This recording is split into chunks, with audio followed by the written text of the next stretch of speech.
Hey guys, TheWaggishAmerican here. Today I'm going to be revealing my recently completed Tamiya 1/48 scale Fieseler Fi 103, that's the V1 flying bomb. This was a very short, very fun project. It had less than 20 pieces split between the bomb and the cart. The cart was a fun opportunity to practice some weathering techniques on sand-colored vehicles. Let's see if we can get that in the shot here. I did also get some good practice with doing rain streaking with oil paints. That's what I was showing you guys here just a second ago. On the cart, on some of these surfaces, I got to mess around with the rain streaking. I think it came out pretty good. You probably noticed that this bomb looks a little bit over-weathered for a device that was definitionally a one-time use weapon. For the cart, my explanation stems from its multiple-use nature. At the end of the war, the Germans had been launching quite a few of these things,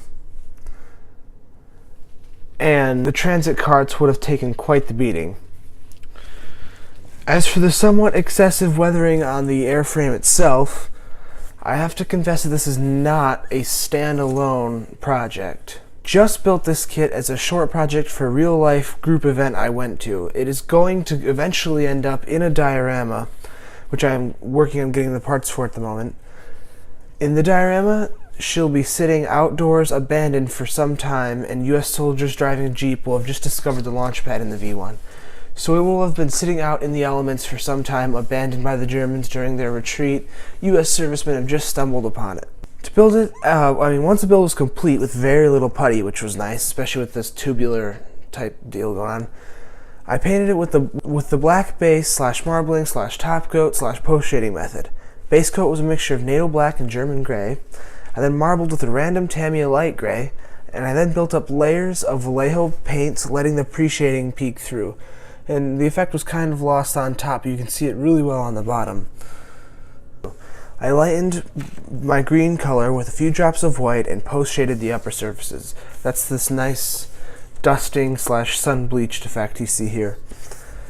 Due to the nature of the machine, there's no chipping on the bomb itself. I'm a big fan of chipping, but on the V1, you just can't do chipping. It does not make sense. I then weathered it with flowery washes and oil paints. I tried to do streaking on this. Didn't come out great because I was trying to do it on a gloss coat. I did dull down the decal a little bit and get a little bit of streaking in underneath here as an experiment once I got the flat coat on.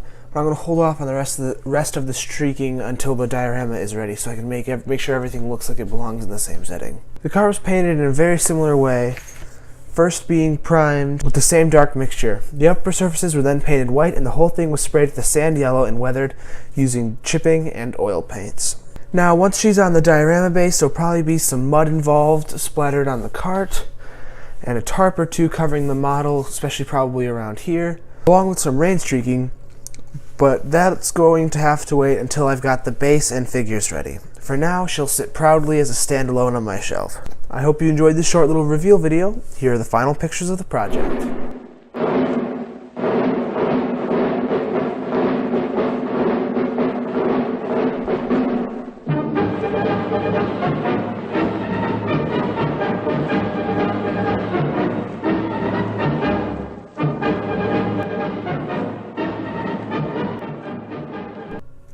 See you next time.